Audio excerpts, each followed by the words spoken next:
Entonces les estaba diciendo, me apresuro a seguirlo diciendo, no voy a hacer que esto se interprete de otra forma.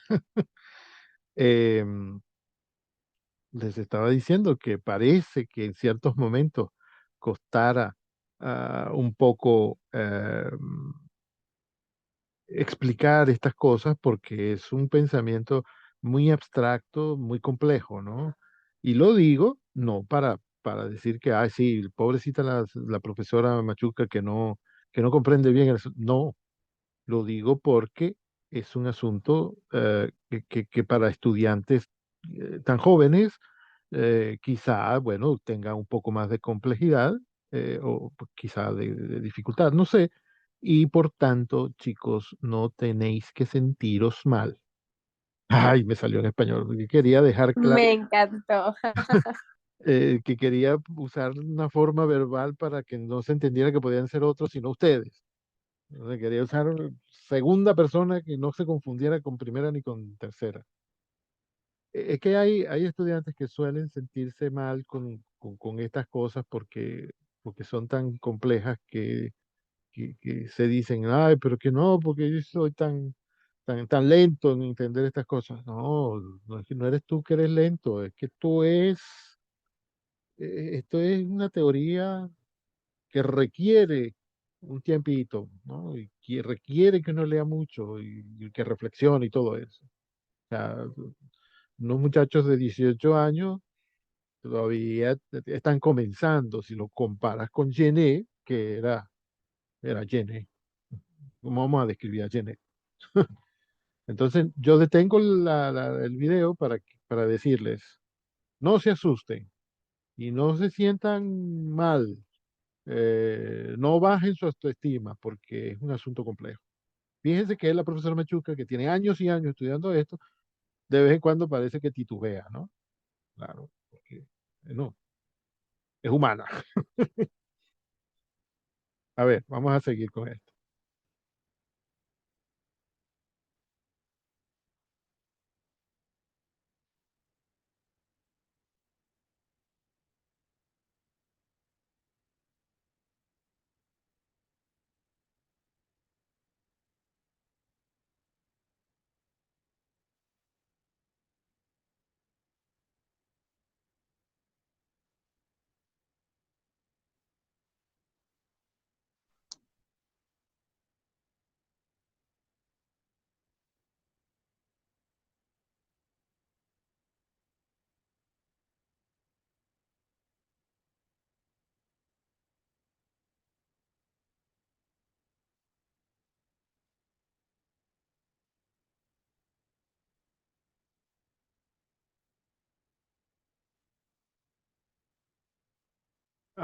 Quiero detenerme aquí porque creo que hemos hablado antes o se ha hablado antes en el curso, no yo precisamente, pero sí he oído mencionar el concepto de mímesis, ¿no? Fíjense, por si acaso alguien todavía no tiene mímesis claro, fíjense cómo la palabra mímesis se parece a la palabra mímica, ¿no? Ustedes habrán visto alguna actuación de un mimo que no usa palabras, sino que hace mímicas, ¿no? Hace gestos, ¿no? Muestra. Fíjense, en inglés ponen ahí la palabra showing. Muestra lo que quiere decir, lo que quiere contar o lo que quiere representar, porque un mimo es un actor. Y de esa misma manera, por ejemplo, en el teatro, un personaje en realidad es representado por un actor. Eh, y entonces lo que hace es mimetizarse, convertirse, por lo menos en apariencia, en Hamlet, en Mariana Pineda, en quien sea, en cualquier personaje de una obra de teatro, pero en general de una obra literaria. Eh, Mímesis es la representación, el mostrar lo que se quiere contar. A ver, un momentico.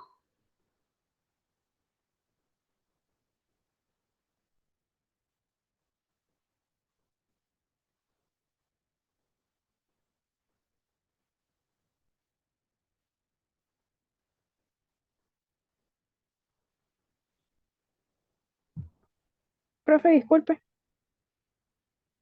¿Perdón? Quería saber si me escuchan, pero no me escucho. Un No sé momento, si es mi, un soy yo. momento que te oigo una sílaba sí y otra sílaba no, y además desapareció de aquí lo que estaba compartiendo.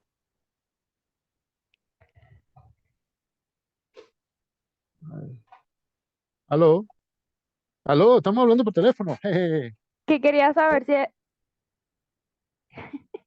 que Dime, quería dime. saber si era yo la que no podía escuchar. Bueno, la verdad es que yo podía escuchar, pero a ti te escucho mal. Las demás oyen bien. Ay, Dios. Bueno, profesor, yo la oigo bien. La voz. Pero, Pero el video como tal se podía escuchar. sí, cuando tú interviniste, me lo cortaste. Qué malvada eres. Ah, no, aquí está el video. Un momento, ya vamos a Ah, entonces repetir era otra vez. yo. Quería saber si yo se No, escuchaba porque yo no lo podía escuchar. no, no creo que seas tú, pero tenía que aprovechar la oportunidad de llamarte malvada. Yo sigo oyendo mal. Parece que oyera por un audífono y por el otro no. Ay, las cosas que van a tener que escuchar en el futuro los que vean este video. Em,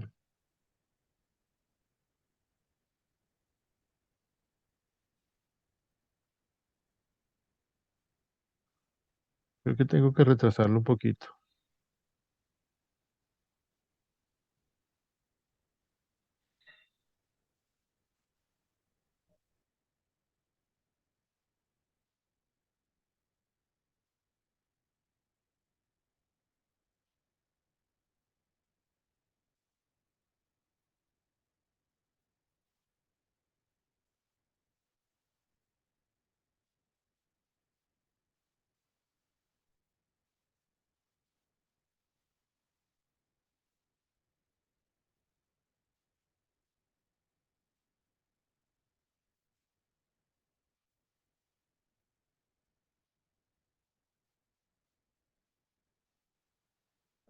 Ya el hecho de que exista un texto narrativizado y un texto sí, reproducido, ya eso indica distancia. Porque uno Profe, puede... Sí, perdón dime. por interrumpirlo, pero le da play al video y no escucho nada. Ajá, un momento. Oye, gracias por decirlo. Eso era lo que No. les estaba diciendo. Voy a llorar. Ay, no. Claro, porque es que cuando paso en la etapa previa a mostrarlo, tengo que poner el check en Share Sound y esta vez no lo hice. Perdón, no entendí que tratabas de decirme esto, mi lady, perdóname. No se preocupe, profe. Eh, bueno, pero está pasando algo porque ahora acabo de decir, de indicar share y no veo nada. Ah, aquí está. Perdón, chicas, entonces hay que volverlo a retroceder. Sí,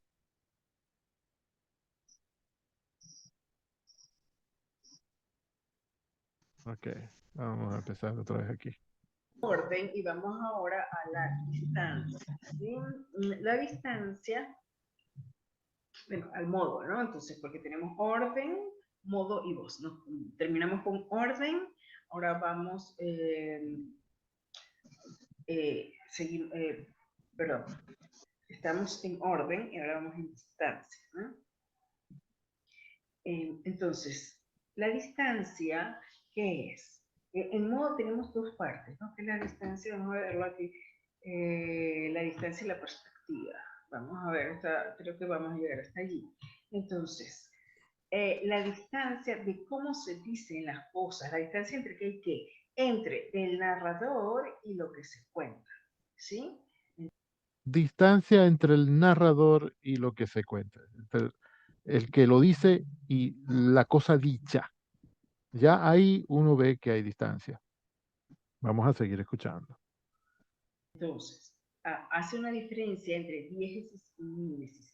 Hay que tener mucho cuidado porque el mismo Genet a veces maneja distintos conceptos con una misma palabra. Llama, en primer lugar, hasta ahora hemos llamado diégesis a la historia, es lo mismo que la historia. Aquí, en cambio, es ese contar la historia, ¿no?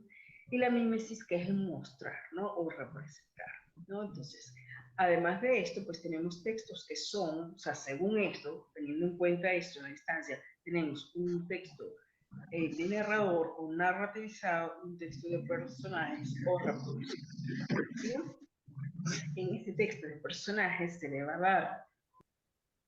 Yo interrumpí aquí antes para decirles, fíjense que ya aquí con el texto se ve un poco más claro que hay un texto que es enunciado por el narrador y hay un texto que es enunciado por los personajes, ¿no? Todo eso viene en la misma página, ¿no? Y está escrito con la misma tinta, pero hay cosas que dice el narrador y hay cosas que dicen los personajes. Eso lo hemos visto desde siempre, solo que Genet tuvo la claridad de decirnos, mire, eso es importante, ¿no? No es un simple hecho que usted ha observado desde que estaba en primaria y leía los cuentos que decía el profesor. Em, y entonces uno siente la distancia en la forma en que habla el narrador y la forma en que hablan los personajes. Por ejemplo, cuando leemos aquel capítulo que les mencioné el otro día de Doña Bárbara, en que Luzardo se encuentra por primera vez con Marisela, uno oye la poesía sublime con la que habla la voz del narrador, ¿no? Que Gallegos lo ha hecho así. Gallegos ha hecho que su narrador parezca Gallegos mismo, porque Gallegos hablaba así.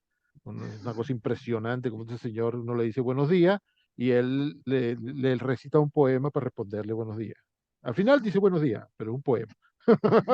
Eh, entonces el narrador habla de una forma bellísima y elegantísima. Cuando habla Marisela, que no es narradora sino personaje, entonces dice, bueno, ¿y usted qué quiere con mi taita?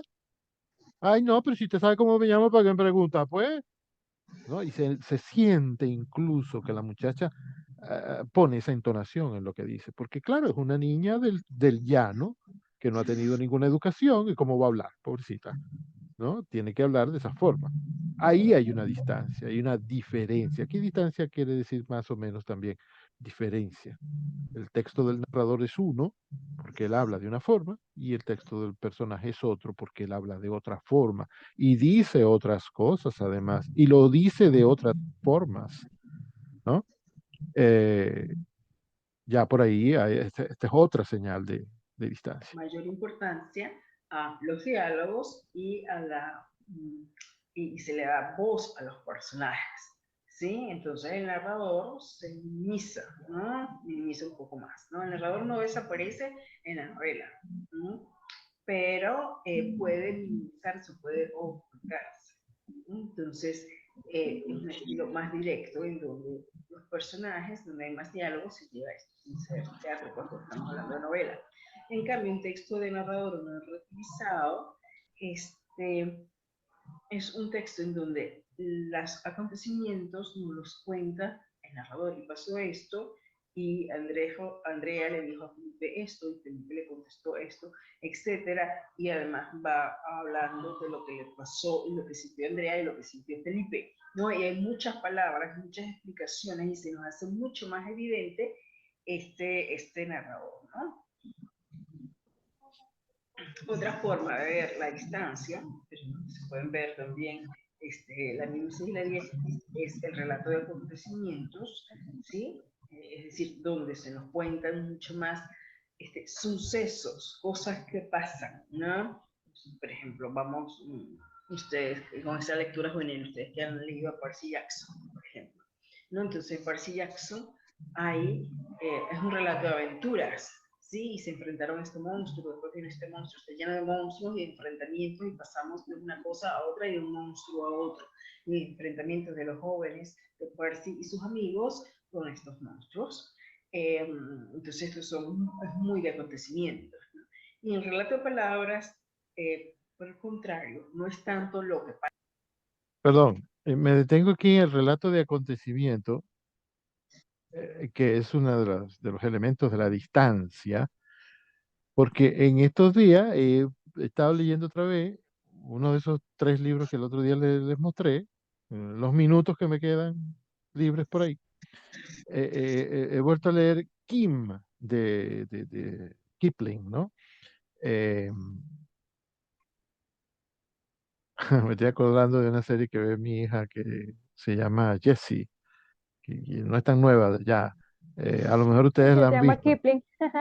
Sí, Sí, el lagarto se llama Kipling, que al principio él sí. lo llamaba señor Kipling y después descubrió que era hembra y bueno, ahora lo llama señora Kipling. Pero este niño que le puso ese nombre al lagarto se lo pone por Rudyard Kipling, que es uno de los escritores más destacados de la India y él es de la India.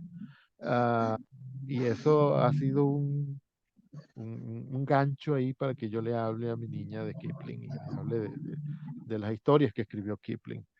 Una de las cuales, muy importante y muy conocida últimamente, es el libro de la selva.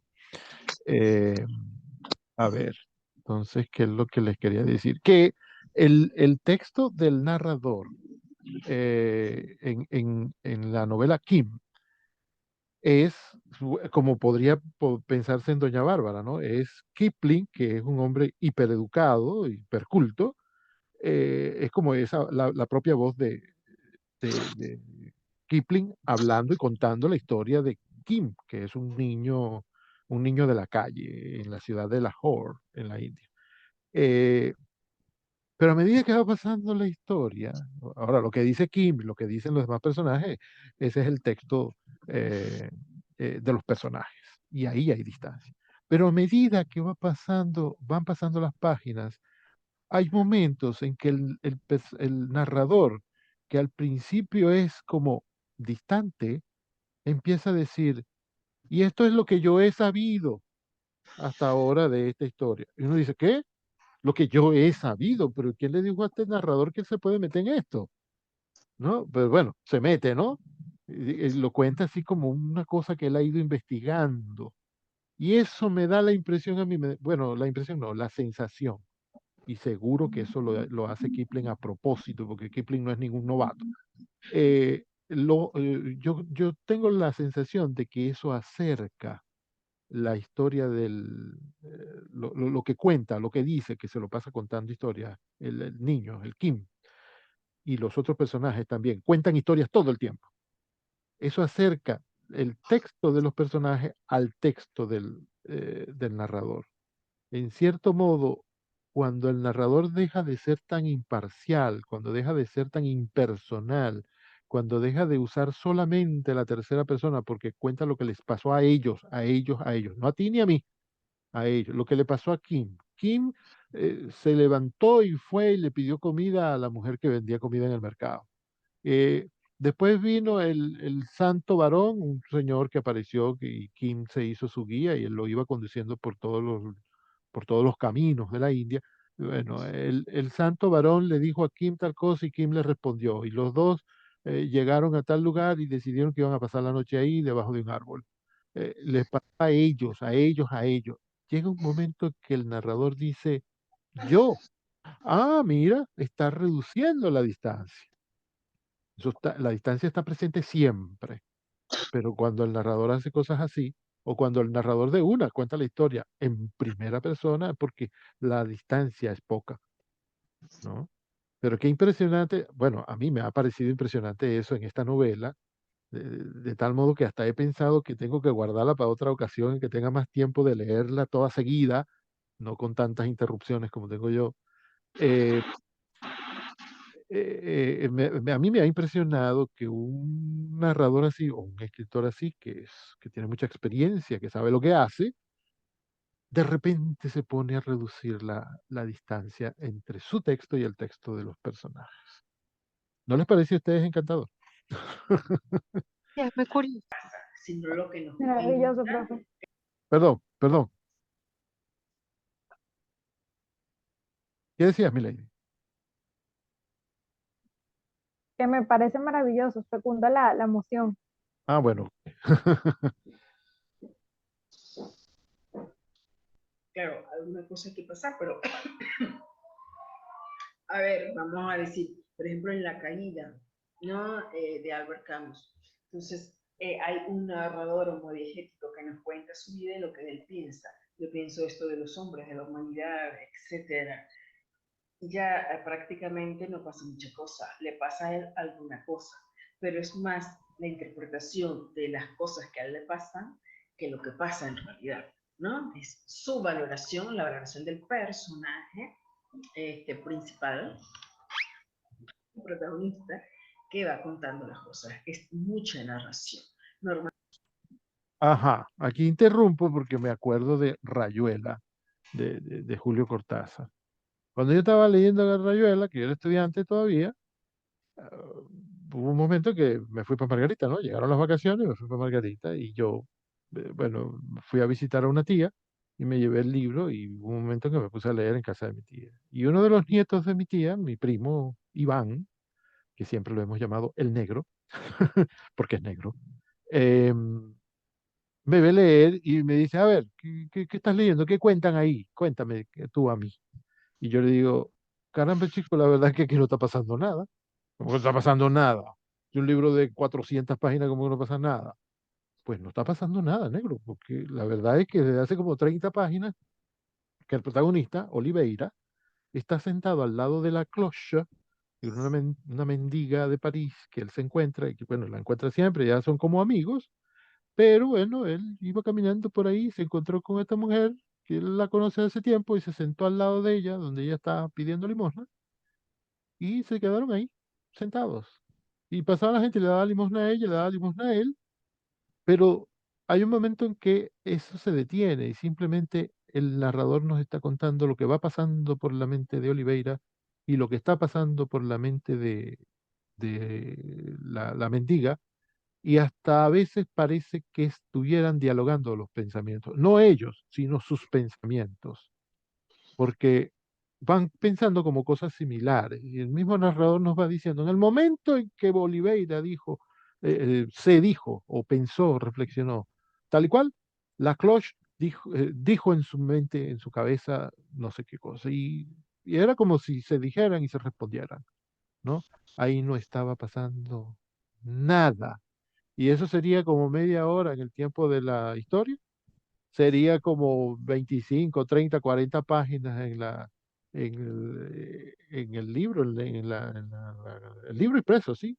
Y en el tiempo de la narración, bueno, quién sabe, quizás sería menos, ¿no? Además de que el tiempo de la narración no se mide exactamente en minutos, no se mide en tiempo.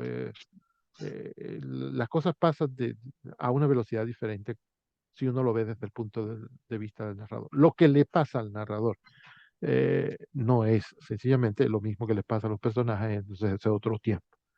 Entonces él se sorprendía de que yo le dijera, aquí no está pasando nada. Bueno, y si no está pasando nada, ¿por qué tú sigues leyendo eso? Bueno, porque también es interesante lo que va sucediendo en la mente de los personajes. Es decir, si el narrador no me cuenta eso que están pensando Oliveira y la mendiga, quizá en la escena siguiente yo no voy a entender por qué reaccionan de tal o cual manera, ¿no? A lo mejor la gran solución que pasa en la novela es lo que en ese momento reflexionaron ellos dos. Después la cloche desaparece. Eh, cloche en francés equivale a campana. Pero bueno, esa mendiga se llamaba así, la campana. Eh, Después la mendiga desaparece y Oliveira sigue existiendo con ese pensamiento y otros. Y termina como termina, no les voy a decir cómo termina. No por la manía esa de no spoilear, sino porque es importante conocerlo. En esta novela en particular es importante que uno llegue de manera natural a eso que pasa al final. Eh, en este texto en particular creo yo que no es bueno saberlo antes. Pero normalmente yo hablo con libertad del final de las historias, ¿eh? Y el final de las películas. No me parece que se le hace daño a nadie diciéndole cómo termina la novela o cómo termina la película, cómo termina la obra de teatro, eh, aunque los demás no la hayan visto. Eso qué importa, parece a mí. Pero en este caso no les voy a decir. Em, entonces, fíjense, eso que observo en esa novela, Rayuela, la más conocida de Julio Cortázar, es relato de palabras, así lo llama Genet. Es un discurso restituido, porque simplemente, ni siquiera restituido, porque eso no ha tenido vida material nunca, son pensamientos, son reflexiones, palabras que se ha dicho un personaje a sí mismo. Ni siquiera ha emitido la voz. Eh, el ejemplo que pone la profesora aquí, yo no lo conozco en realidad, porque es un libro de Albert Camus. Yo tenía una profesora que lo nombraba mucho, pero nunca leímos nada de él y por lo que recuerdo, bueno, no me llamó así tanto la atención como para que yo saliera corriendo a buscarlo. Em, y bueno, se trata de eso, de que a veces lo que está pasando en el texto literario no son acontecimientos, a veces son simplemente palabras, a veces son simplemente pensamientos, pero no por eso hay que saltárselas. Eso también forma parte de lo que nos están contando y de lo que necesitamos saber y además de lo que deseamos saber. Ya está bueno, fastidio con esta interrumpidera. Normalmente a la gente joven no les gusta mucho esta cosa, ¿no? Ah, Por ejemplo, mira, pasa con el film Percy Jackson, ¿no? Donde pasan muchas cosas, ¿no? El discurso narrativizado, pues el narrador lo hace todo, un poco como esto, ¿no? El relato de pensamiento, en donde pues entramos en el pensamiento y en el mundo interior de un personaje. Y en este caso tenemos el monólogo interior, que es muy desorganizado, donde el personaje, o el narrador, mejor dicho, el narrador intenta reproducir lo que el personaje piensa. Como ustedes saben, cada uno tiene la experiencia de su propio pensamiento. Nosotros pensamos muy desorganizadamente. ¿En qué sentido? En este momento estoy pensando en la clase de literatura, pero también de repente me voy, no, pero es que tengo la clase de inglés, pero tengo que hacer la tarea de alemán, ¿sí? Entonces, vamos de una cosa a otra con mucha rapidez. Si nos observáramos, veríamos quizás una mente muy, un discurso, ¿no? Una mente muy desorganizada porque voy de una cosa a otra. Lo mejor siempre es estar pensando en una sola cosa. Estamos metidos aquí, estamos en español, es en español, y luego me voy a inglés y pienso en lo de inglés, y me voy a alemán y pienso en lo de alemán, ¿sí? es que pensar en una sola cosa sostenidamente es fatigante. Eh, por esa Ya. razón, por esa razón es que cuando uno tiene una preocupación, que aunque uno no lo desee, la preocupación, el pensamiento viene a la mente, ¿no? Cuando uno tiene un familiar enfermo, por ejemplo, uno, por más que uno salga a caminar o que vaya a conversar con alguien, ese pensamiento le viene otra vez a la cabeza y uno se cansa, ¿no? Eh, cuando uno no está pendiente de nada, cuando uno está en tiempo libre o ando por la calle, qué sé yo, cuando viene de la escuela de su hijo, a mí me pasa todas las mañanas, piensa en 1000 cosas por segundo, ¿no? Pasa un gato por delante y entonces uno empieza a pensar, qué sé yo, que la gente dice que eso es mala suerte, qué tontería pensar eso, y que las tonterías, sí, claro, como en Radio Rochela, que ponían tonterías, pero ay, Radio Rochela lo cerraron porque Radio Caracas se metió con Chávez, y Chávez, ay, sí, ay, Chávez. Sí, la dictadura y no sé qué, y que la gente que salió de Venezuela, y sí, por eso es que yo estoy aquí. Y entonces, ay, mira, que en el mercado abrieron una tienda, mira, voy a ver, tienen unas cositas rojas, qué bonitas, claro, que es de Navidad, en la Navidad tengo que pedirle al niño Jesús, no sé qué, el niño Jesús, ¿cuándo habrá nacido el niño Jesús? Eso, ¿verdad? Sería en diciembre. Oh, porque en diciembre hay muchas gaitas, sí, ay, qué gaita tan bonita aquella que decía, ¿cómo era aquella? La de la muchacha, nunca me acuerdo, chica, tan bonita esa gaita. Me está pasando. La mente humana va así, porque es muchísimo más sencillo vivir así. Pero cuando uno tiene una preocupación o un deseo, una obsesión, una cosa, bueno, se concentra y gasta mucha energía en eso. Eh, Uno procesa alrededor de unos 3.600 pensamientos por segundo, de los eh, cuales como que realmente sintetiza unos 100. ¿Esos son datos científicos que estás diciendo? Sí, estuve en estos días en una charla con un psicólogo y Uy, no me acuerdo exactamente, pero eran como 3.600 pensamientos que nos pasaban por la cabeza por segundo. oh, qué maravilla. Qué genios somos. Ah, Sí. muy bien, muchas gracias por ese dato, qué bien. Bueno, así pasa. El monólogo interior intenta reproducir eso en la literatura. Eso sí parece un invento del siglo XX, ¿no? Parece un invento de James Joyce, que escribió esa novela larguísima y poderosísima que es Ulises, en la cual todo pasa en una sola noche, pero son como 1400 páginas, ¿no? En una sola noche. Y todo lo que dice ahí es el desorden del pensamiento del protagonista, ¿no? Y que cuando se va durmiendo, cuando se va despertando y cuando va resucitando, y cuando se acordó de lo que le pasó 40 años antes y cómo vino después, y más tarde, y del otro, y allá, y aquí, y mucho es lo que uno no comprende porque no hay coherencia y cohesión, ¿no? Uno no logra saber si este pronombre se refiere a esto o lo que estaba 25 páginas antes o 25 páginas después, ¿no?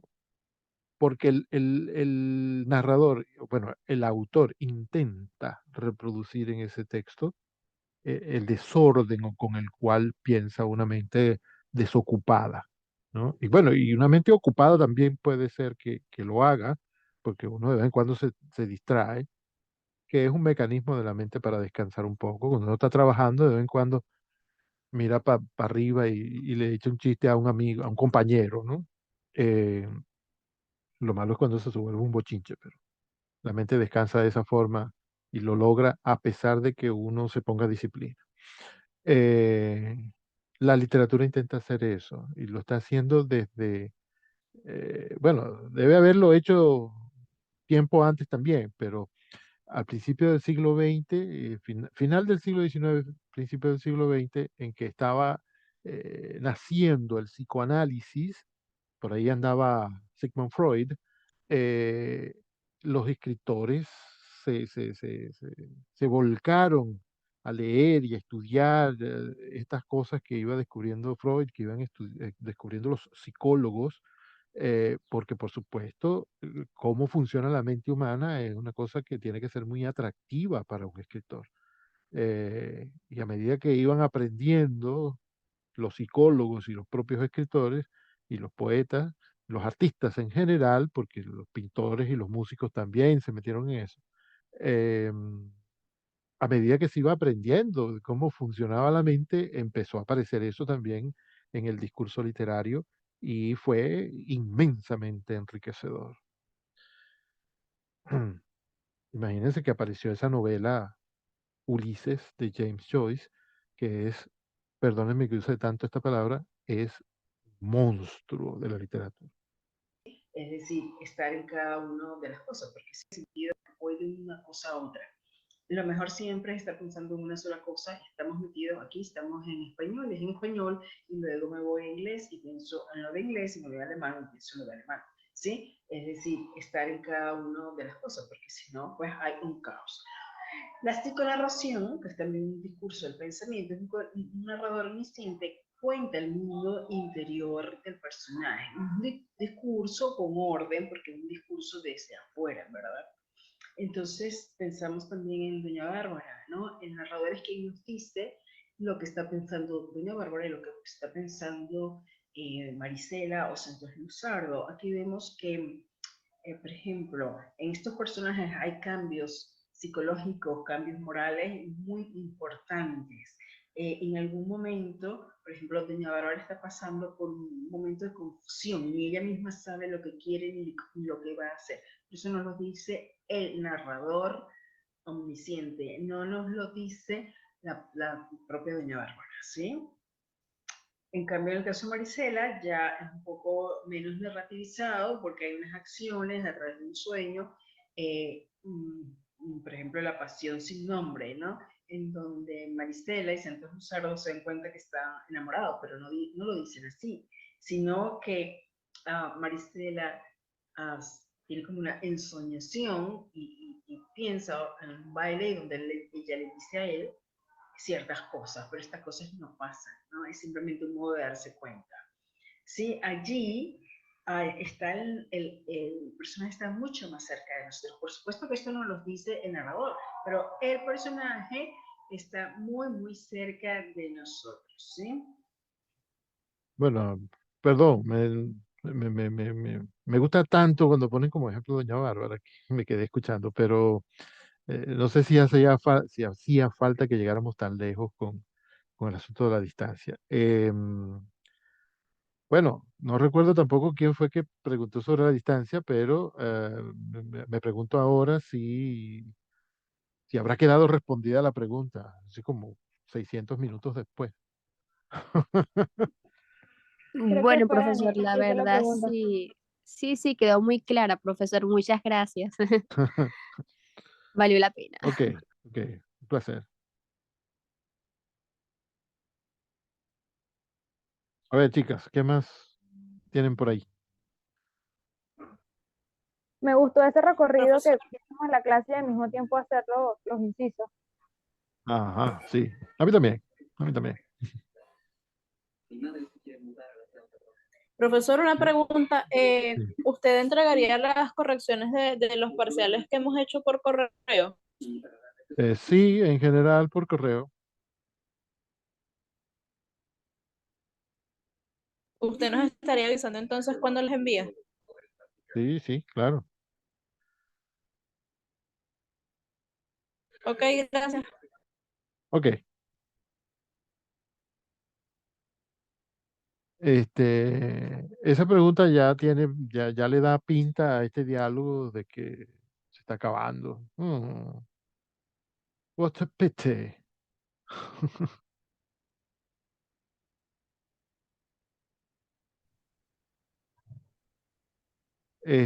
Bueno, sí, aquí quedan 2 minutos y un poco. ¿Qué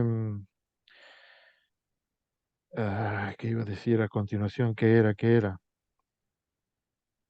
Ah, sí, que durante la semana me tropecé con unos textos que me dije, el viernes les leo esto a los chicos y ahora no sé cuáles eran. Qué poca disciplina. Eh, Perdón. Mm, Todavía es posible que se lo lea y les llegue, pero ahorita no sé cuáles eran. Em,